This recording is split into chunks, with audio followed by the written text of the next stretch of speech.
फिलहाल बढ़ते हैं आगे और सरहद से उस पार की एक बड़ी जानकारी आपको देते हैं, क्योंकि पाकिस्तान की राजनीति में एक बार फिर से हलचल देखने को मिल रही है और मौलाना फजलुर रहमान बगावत पर उतर आए हैं। हाल ही में हमने देखा कि शहबाज शरीफ साहब पाकिस्तान के प्रधानमंत्री बने, लेकिन मौलाना उनके लिए मुश्किलें खड़ी कर सकते हैं, यानी मौलाना फजलुर रहमान मुश्किलें खड़ी कर सकते हैं शहबाज शरीफ की। और मौलाना फजलुर रहमान चुनाव की मांग कर रहे हैं। खबर इस वक्त की बड़ी बता रहे हैं, जानकारी आपको बड़ी बताने की इस वक्त कोशिश कर रहे हैं कि क्या कुछ कहा गया है फजलुर रहमान की तरफ से।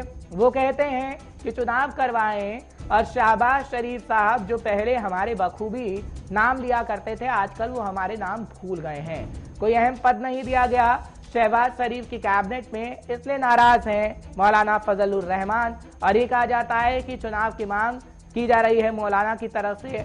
और बड़ी खबर इस वक्त की हम आपको बताने की कोशिश कर रहे हैं, जब शहबाज शरीफ के लिए मौलाना बड़ी मुश्किलें खड़ी कर सकते हैं।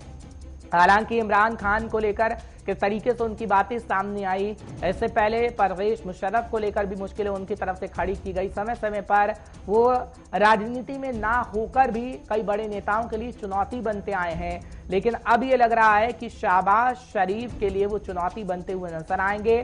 जब शहबाज शरीफ के लिए हम देखेंगे कि खास तौर पर मुश्किलें खड़ी होंगी और वो मुश्किलें मौलाना फजलुर रहमान की तरफ से खड़ी की जा सकती हैं। फिलहाल आपको जानकारी इस वक्त की बड़ी देने की कोशिश कर रहे हैं, क्योंकि पाकिस्तान की राजनीति में लगातार हलचल देखने को मिल रहा है और एक बार फिर से पाकिस्तान की राजनीति में हलचल तेज हो गई है, जब ये बड़ी खबर हम आपको बता रहे हैं कि बगावत के सुर कहीं ना कहीं देखने को मिल रहे हैं पाकिस्तान की नई नवेली सरकार के अंदर। क्योंकि पाकिस्तान की नई नवेली सरकार बनी है, उसमें शहबाज शरीफ साहब पाकिस्तान के प्रधानमंत्री नए नवेले बनाए गए हैं, लेकिन अब अंदर खाने ही बगावत के सुर देख रहे हैं। जो गले मिला गया था शहबाज शरीफ और मौलाना फजलुर रहमान की तरफ से, अब उनमें दूरियां नजर आने लगी है। क्योंकि मौलाना साहब ये कहते हैं कि अब हमारा नाम तक नहीं लिया जाता है शहबाज शरीफ की जुबान से, और ये सीधा सीधा इशारा है कि मौलाना फजलुर रहमान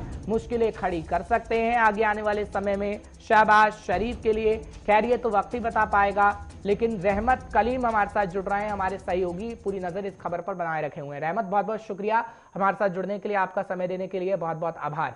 रहमत, क्या जानकारी आप देंगे, क्योंकि मौलाना साहब मुश्किलें खड़ी करने वाले हैं शहबाज शरीफ के लिए, जो कि बयानों से खास तौर पर नजर आ रहा है, क्या जानकारी आप देंगे रहमत?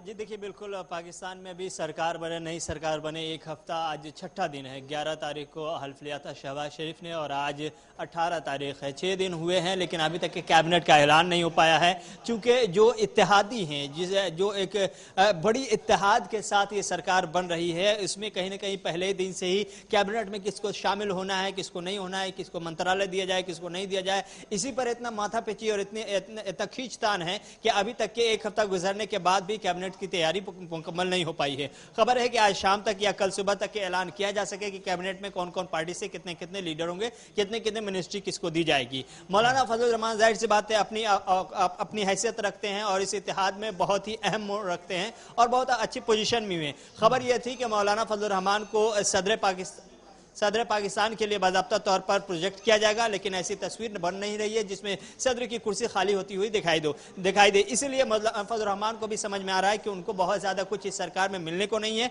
इसलिए उन्होंने आज से ही अपने सुर बदल लिए हैं। पहली बात, आज सुबह सुबह उनकी जानिब से एक बयान जारी किया गया और कहा गया कि जो सरकार है, हमने ये सरकार हटाने के लिए, इमरान खान की सरकार को हटाने के लिए, इसलिए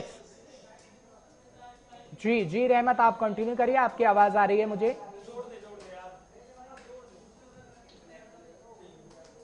रहमत, आपको मेरी आवाज मिल रही है? जी आवाज आ रही है। मैं पीसीआर से कहूंगा उनको आवाज जरा तेज कर दें ताकि आवाज आए। ठीक है, कंटिन्यू करिएगा रहमत।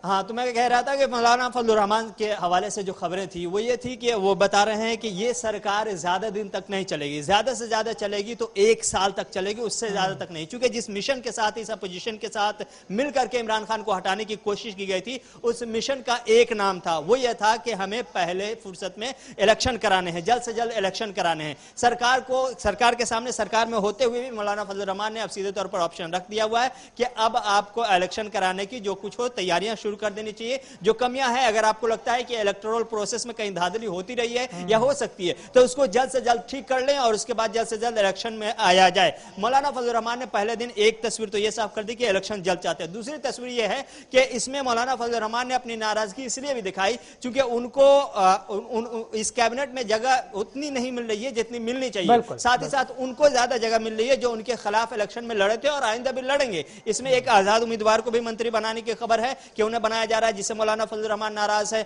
और साथ ही साथ एक और अवामी नेशनल पार्टी है, उन्हें भी 2 मंत्रालय दी जा रही है। हालांकि छोटी पार्टी है, उसको भी 2 मंत्रालय दी जा रही है, उस पर भी नाराज है। जरदारी से अलग नाराजगी है। तो मौलाना फजलुर रहमान कहीं ना कहीं उनके सुर बदल गए हैं, ताल बदल गए हैं और अभी से पहले ही से बगावत करते हुए नजर आ रहे हैं। इसका मतलब यह है कि बहुत ज्यादा दिनों तक ये सरकार चलने को नहीं है। हालांकि पहले ही से यह अंदाजा लगाया जा रहा है कि जिस इत्तेहाद के साथ यह सरकार बनाई गई है, इसमें कुर्सी के खींचतान के बीच बहुत ज्यादा दिनों तक सरकार नहीं चल पाएगी। यही वजह है कि हमने देखा कि कुर्सी से उतरते ही इमरान खान मुसलसल मैदान में है और उन्हें भी अंदाजा है, पीटीआई को भी अंदाजा है कि बहुत जल्द हम इलेक्शन में जा सकते हैं। और इलेक्शन के जाने का या वक्त के हवाले से अगर हम बात करें तो बताया जा रहा है कि अक्टूबर नवंबर तक के पाकिस्तान में हो सकता है कि असेंबली इलेक्शन का या जनरल इलेक्शन का ऐलान कर दिया जाए। लेकिन उससे पहले ही चूंकि जिस तरह से इत्तेहाद बना करके सरकार बनाई गई है, उसमें आप जब अगले इलेक्शन में जाएंगे तो क्या इत्तेहाद में जो पार्टियां हैं वो एक दूसरे के खिलाफ उतरेंगी, क्या वो एक दूसरे के साथ उतरेंगी? ये एक ऐसा मोड़ है जहां पर हर पार्टी आकर के खामोश होती हुई दिखाई दे रही है।